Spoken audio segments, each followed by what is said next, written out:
अभी हाल ही में भाजपा के हरियाणा से सांसद हैं, नाम है रामचंद्र जागड़ा।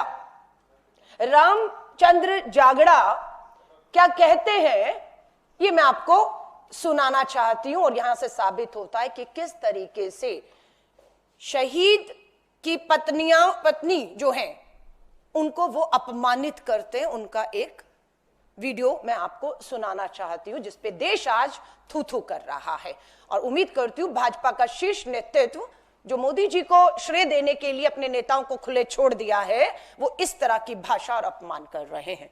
तो रामचंद्र, वहां पर जो हमारी वीरांगनाएं बहन थी जिनकी मांग का सिंदूर छीन लिया गया, अगर उन्होंने अहिल्याबाई का इतिहास पढ़ा होता तो उनके सामने उनके पति को कोई निरपराध इस तरह से गोली नहीं मार सकता था, चाहे वो भी शहीद हो जाए।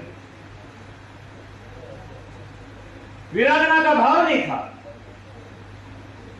जोश नहीं था, जज्बा नहीं था, दिल नहीं था, इसलिए हाथ जोड़ के गोली का शिकार हुआ। इसीलिए ये संग्राम का इतिहास पढ़ाने की परंपरा भारत देश में 2014 के बाद हमारे यशस्वी प्रधानमंत्री ने शुरू की, ताकि हमारे देश की हर नारी उसके अंदर अहिल्याबाई का जज्बा हो। अगर वो धर्म के ऊपर चले तो वो सावित्री बने, मदालसा बने, साध्वी बने। ये आपने सुना रामचंद्र जो हमारी जागड़ा भाजपा के सांसद कह रहे हैं कि जो शहीद हुए उनकी पत्नियों में जज्बा नहीं था, जोश नहीं था, दिल नहीं था। एक तरह से वो बता रहे वो कायर थी, वो हाथ जोड़ रही थी, वो गिड़गिड़ा रही थी। अहिल्याबाई की तरह उन्हें कार्रवाई करनी चाहिए थी। कार्रवाई तो सरकार को समय रहते करनी चाहिए थी। सरकार ने माना, सर्वदलीय बैठक में उनसे चूक हुई है। अगला वीडियो आपका बीजेपी के मंत्री हैं विजय शाह।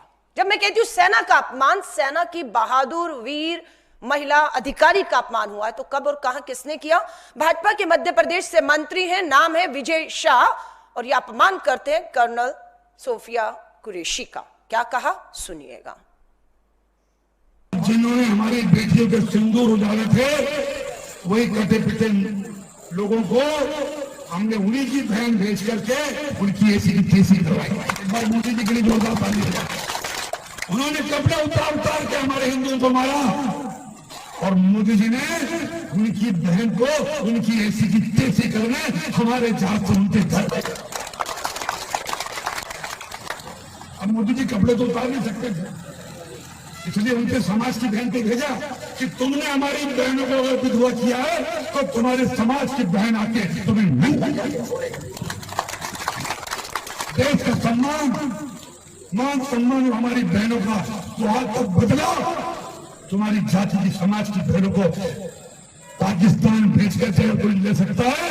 और उन्होंने कहा था, ये भाजपा के नेता हैं और ताली बजाने वाले भाजपा आरएसएस की सोच और विचार के लोग हैं, जो कहते हैं प्रधानमंत्री कपड़े नहीं उतार सकते थे। उन आतंकियों को नंगा करने के लिए उन्हीं की बहन, उन्हीं की बेटी कर्नल सोफिया कुरैशी को आगे किया गया है। ये दूसरा बयान है जो बहादुर सेना की हमारी बेटी का और सेना का अपमान करता है। तीसरा, यहां पर फिर आप देखेंगे उप मुख्यमंत्री जगदीश देवड़ा, मध्य प्रदेश के उप मुख्यमंत्री हैं, वो फिर सेना का अपमान करते हैं।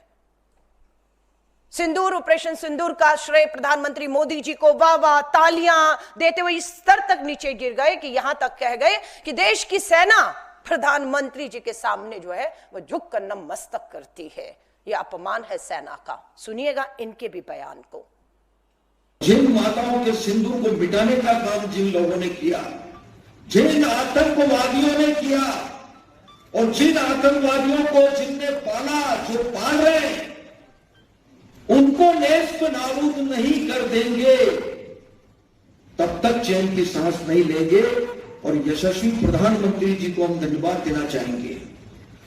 और पूरा देश, देश की वो सेना, वो सैनिक उनके चरणों में नतमस्तक है। उनके चरणों में पूरा देश नतमस्तक है।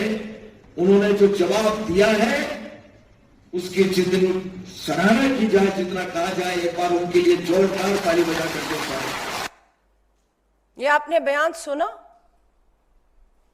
ये अकेला तीसरा मामला नहीं, चौथा आपको मालूम है हरियाणा से आने वाले नेवी ऑफिसर लेफ्टिनेंट विनय नरवाल की युवा विधवा जो है, जिनका नाम हिमांशी है, किस तरीके से सोशल मीडिया पर उनको उनके विचारों के लिए कि हिंदू मुस्लिम मत करिएगा, यह मकसद था पाकिस्तान से आए आतंकियों का, आप ऐसा मत करिएगा, बस इतना कहना था। और पूरे सोशल मीडिया पर जिस तरीके से उन्हें ट्रोल किया गया, अपमानित किया गया, और उस पे कोई कानूनी कार्रवाई अभी तक किसी भी तरह की नहीं होती।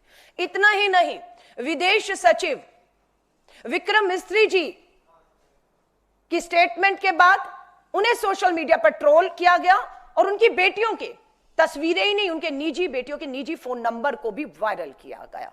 कोई कार्रवाई होती है? कोई कार्रवाई नहीं होती है।